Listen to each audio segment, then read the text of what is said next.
요즘 게임주들이 난리더라고요. 아주 뭐 날아가고 있습니다. NFT가 도대체 뭔가요? 이게 왜 이렇게 많은 애들이 올라가는 기술인지 제가 잘 모르겠더라고요. 메타버스하고 일단은 결합시키려는 자꾸 이제 그런 시도들이 있다는 거. 그 메타버스라는 키워드하고 NFT라는 키워드를 두 개를 결합시키는 거죠. 그러니까 이게 미국에서 자꾸 이제 발생하는 현상인데 토네이도가 하나가 생기면 토네이도가 이제 여러 개가 발생해서 두 개가 결합되는 경우가 있거든요. 파괴력이 2배가 아니라 막 5배가 되고 이런데요. 좀 그거하고 유사한 현상인 것 같아요. 그러니까 메타버스라는 것 자체가 하나 핫 이슈로 떴는데 또 NFT라는 것도 별개의 핫 이슈가 떴는데 자꾸 이제 누군가가 지금 결합시키고 있거든요. 그게 하나가 이슈가 있고 또 하나는 NFT를 기반으로 해가지고 몇 가지 기존의 어떤 시장에서 좀 충격적이라고 볼 수밖에 없는 그런 어떤 고가에 팔리는 예를 들면 이제 비프률이라는 이제 미술가가 디지털 미술품 자기가 매일매일 그렸던 그림을 다 디지털로 찍어서 모아놓은 거예요. 여기에 NFT를 붙인 거죠. 이게 800억에 팔렸어요. 이게 이제 미술 시장에 엄청난 충격을 줬어요. 그 작가는 원래 오프라인에서도 그 정도의 아니요. 그게 그런 역량을 가지고 있는 작가가 아니었어요. 하지만 이제 그 작가가 이제 뛰어났던 건 매일매일 작업을 해서 그걸 찍어서 올린 거예요. 그걸 다 모은 거거든요. NFT는 이제 두 가지 종류가 있는데 하나는 기존에 존재하는 뭔가를 쪼개거나 합치거나 해가지고 거기에 코드를 붙인 거예요. NFT는 쉽게 이야기하면 그냥 번호 붙였다고 생각하시면 돼요.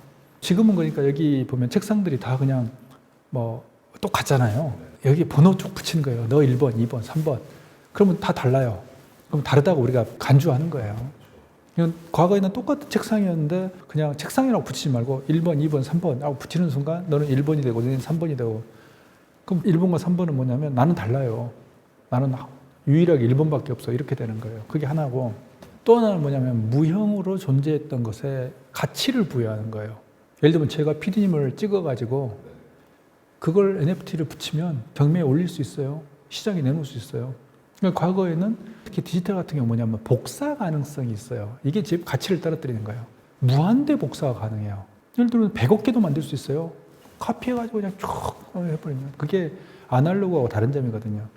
근데 거기다가 딱 NFT를 붙이면 그럼 이제 복사한 것은 이거 가짜인 거예요. 그러니까 진품은 딱 하나라는 거예요. 그러니까 과거에는 가치를 부여하지 않았던 뭔가의 무형의 자산 또는 과거에는 저게 가치를 가진다고 생각도 안 했던 그런 것들이 있었어요. 근데 그런 것들이 NFT를 붙임으로 인해서 가치가 생겨버린 거예요. 왜냐하면 그걸 사는 사람이 있다는 걸 알았기 때문에. 그러면은 NFT라는 인증서는 복사가 안 되는 거지만 그 사진이든 뭐가 됐든 그 디지털 상에 있는 그 재화는 그냥 똑같이 복사되는 거 아니에요? 복사가 가능해요. 파일이나 이런 걸 쓰거나 볼 때는 무슨 차이를 갖게 돼서 가치가 생기는 거예요? 사람들이 그냥 그러면 저는 똑같이 PD님께 여쭤볼 수 있는 거 옛날에 사이월드 도토리는 왜 사셨나요? 라고. 옛날에 2004년도, 2005년도에 미국의 IT 게임 회사의 CEO들이 저한테 그 질문을 했었거든요. 도토리를 왜 사요? 그거는 싸이월드에서 쓰기 위해서 사는 거 아니에요? 예, 맞아요. 근데 그게 그들의 눈에는 현실 세계에서 아무런 가치가 없는 거였거든요. 근데 이건 NFT를 붙이면 희소성이 붙는 거예요. 그러니까 NFT를 붙이는 순간에 유일무이한 하나의 존재가 돼버리잖아요. 그 순간에 가치가 발생하는 거예요. 예를 들면 최초라든지 유일무이라든지 하는 그런 것들이 붙임으로 해서 사람들이 가치를 인식하는 거예요. 예를 들면 그 트위터 그 창업자가 날렸던 최초 트윗 이런 것들이 다 NFT 붙여가지고 경매에서 올라가지고 팔렸어요. 몇 억에.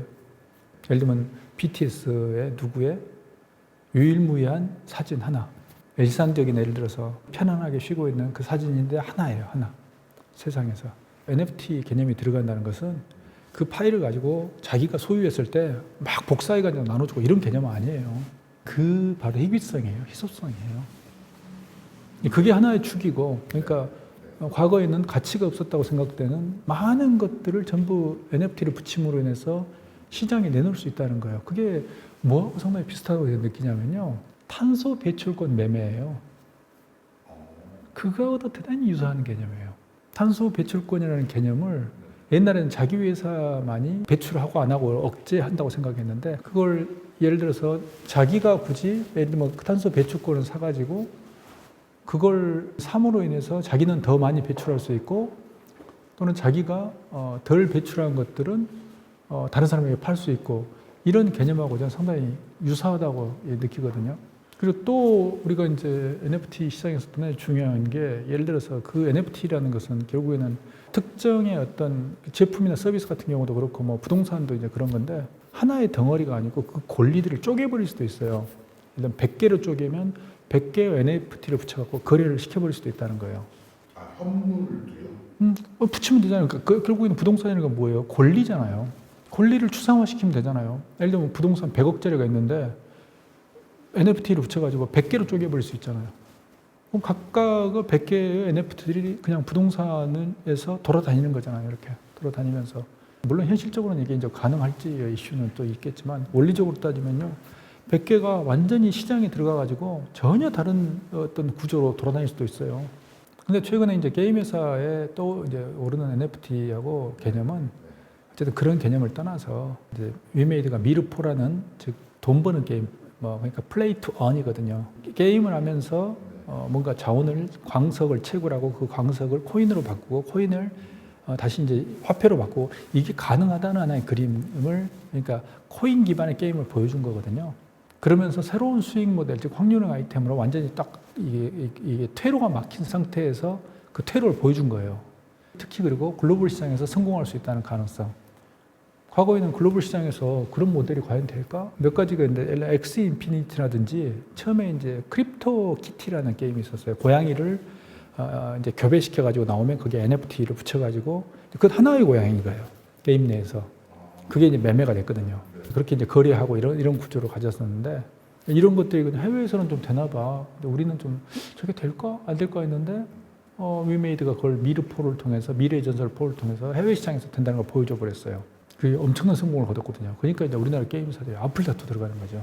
근데 그러다 보니까 뭐 사실 NFT 게임을 뭐 개발하지 않았던 회사들도 일단 선언하고 보는 거예요. 일단 발표하고 봐요. 그럼 주가 뛰어요. 발표하면 뜹니다. 이렇게 메타버스 똑같아요. 그 회사 사업 영역에 뭐 정관이나 이런데 메타버스 넣으면 주가 뛰어요. 왜냐하면 메타버스 테마주로 분류돼요. NFT를 게임을 개발하겠다고 하면 막 주가 폭등해요. 어떻게 how to? 뭐 그거 아무도 묻지 않아요. 아니 근데 어떻게 그거를 묻지 않을 수 있는 거예요?